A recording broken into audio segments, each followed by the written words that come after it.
kita mendengarkan firman Tuhan, mari kita berdoa. Bapa yang Maha Kuasa, mengawali setiap langkah-langkah hidup kami di pekan yang kami jalani pada hari besok dan seterusnya. Kerinduan kami Tuhan mengajari kami tentang jalan kehidupan ini. Biarlah Tuhan hendak mengajari kami semua melalui firman yang hendak kami baca dan kami renungkan. Beri kepada kami pengertian, kuasa hikmat-Mu menguasai seluruh kehidupan kami, supaya ketika kami boleh belajar tentang firman-Mu, kami dapat memahaminya serta kami dapat melakukannya. Amin. Shalom. Sidang jemaat yang dikasihi oleh Tuhan, mengawali kehidupan kita semua di pekan yang baru, mari kita buka dalam Alkitab Perjanjian Baru. Injil Yohanes pada pasalnya yang ke-1, kita baca ayatnya yang ke-15 sampai dengan 18. Injil Yohanes pada pasalnya yang ke-1, ayat 15 sampai dengan 18. Kalau sudah dapat, saya akan membacakannya buat kita. Yohanes pasal 1, ayatnya yang ke-15 sampai dengan 18, demikian firman Tuhan. Yohanes memberi kesaksian tentang Dia dan berseru, katanya, "Inilah Dia yang kumaksudkan ketika aku berkata, kemudian daripadaku akan datang Dia yang telah mendahului aku, sebab Dia telah ada sebelum aku. Karena dari kepenuhannya kita semua telah menerima kasih karunia demi kasih karunia. Sebab hukum Taurat diberikan oleh Musa, tetapi kasih karunia dan kebenaran datang oleh Yesus Kristus. Tidak seorang pun yang pernah melihat Allah, tetapi anak tunggal Allah yang ada di pangkuan Bapa, Dialah yang menyatakannya." Demikian jawaban kita pada pagi ini. Kata Tuhan Yesus, berbahagialah setiap orang yang mendengarkan firman dan melakukan di sepanjang kehidupan ini. Sekali lagi, shalom. Shalom. Sidang jemaat yang dikasihi oleh Tuhan, bagaimana mungkin kalau seseorang bercerita tentang sebuah peristiwa yang benar-benar peristiwa yang sangat bagus sekali. Katakanlah dia cerita tentang sebuah peristiwa pencurian, tapi yang bercerita itu dia tidak ada di situ dan dia tidak tahu persis. Dia melihat juga tidak, tapi dia mendengar dari orang. Apakah kesaksian ini kita mengatakan itu benar? Kan belum tentu juga, kan orang yang nggak ada di situ. Dia juga cerita, dia dengar dari orang, belum tentu benar juga. Kesaksian yang benar adalah yang menceritakan, yang memberitahukan adalah dia yang ada di TKP atau tempat kejadian perkara. Dia melihat, dia mendengar, dan tanpa dia mendengarkan dari orang lain, memang dia mengalaminya. Kesaksian itu besar kemungkinan adalah benar. Yohanes melakukan kesaksian kepada Yesus. Benarkah kesaksian ini kita bisa menganggapnya sebagai sebuah kebenaran? Benar, saudara. Sebab dia adalah murid Tuhan yang bersama-sama dengan Tuhan, berjalan bersama, melayani bersama, makan bersama-sama. Di dalam setiap aktivitas pelayanan dia bersama-sama dengan Yesus.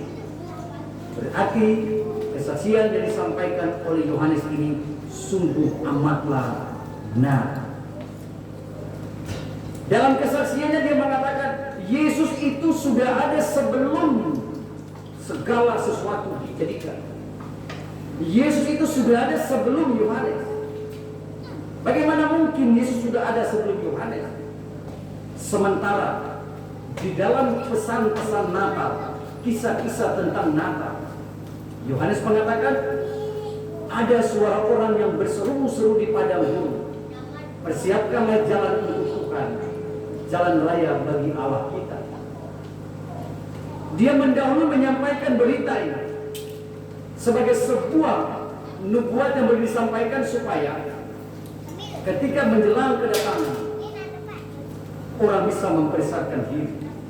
Saya kasih tahu kita semua, Tuhan kita itu disebut dengan beyond style. Ini istilah-istilah baru. Beyond style. Beyond style itu artinya begini. Dia itu melampaui segala waktu. Dia itu melampaui ruang dan waktu. Jadi memang apa yang disampaikan oleh kesaksian Yohanes ini benar karena dia itu adalah beyond style. Melampaui setiap ruang dan waktu. Oleh sebab itulah di dalam kesaksian ini dengan penuh penegasan Yohanes mengatakan kepada saudara dan saya, ada sebuah perbandingan antara hukum Taurat dengan kasih karunia Allah. Hukum Taurat itu diberikan oleh Musa, tetapi kasih karunia Allah itu datangnya dari Yesus. Kasih karunia Allah adalah pemberian Tuhan yang secara cuma-cuma, bukan karena usaha dan baiknya manusia, tetapi itu diberikan oleh Tuhan secara cuma-cuma kepada manusia. Oleh kasih karunia Allah manusia diselamatkan. Itu bukan hasil usaha manusia. Oleh karena kasih karunia Allah, manusia memperoleh kehidupan. Dalam kasih karunia Allah itulah, maka di dalam kesaksian Yohanes ada perbandingan, ada hukum Taurat dan ada kasih karunia. Hukum Taurat untuk mengatur tatanan kehidupan masyarakat supaya tertib, tetapi kasih karunia Allah berbicara tentang keselamatan. Lalu Bapak Ibu, kalau kita lihat dalam ayatnya yang ke-18, ini masalah buat kita. Tidak seorang pun yang pernah melihat Allah, tetapi anak tunggal Allah yang ada di pangkuan Bapa, dialah yang menyatakannya. Tidak ada satu orang pun yang pernah melihat Dia. Memang benar tidak ada satu orang pun yang pernah melihat. Ketika penampakan di dalam peristiwa Musa, Tuhan menampakkan diri di semak-semak belukar itu. Dia menampakkan dengan perwujudan sebagai api. Ada semak-semak, Pak. Kalau Bapak Ibu baca dalam kitab Keluaran, memang dia tidak bisa dilihat secara kasat mata karena dia itu adalah yang suci. Itu Kidung Jemaat nomor 2 itu kalau kita nyanyi, suci, suci, suci. Jadi semakin hari semakin kita menunjukkan akan kesucian Allah. Semakin hari semakin kita merendahkan diri di hadapan Allah.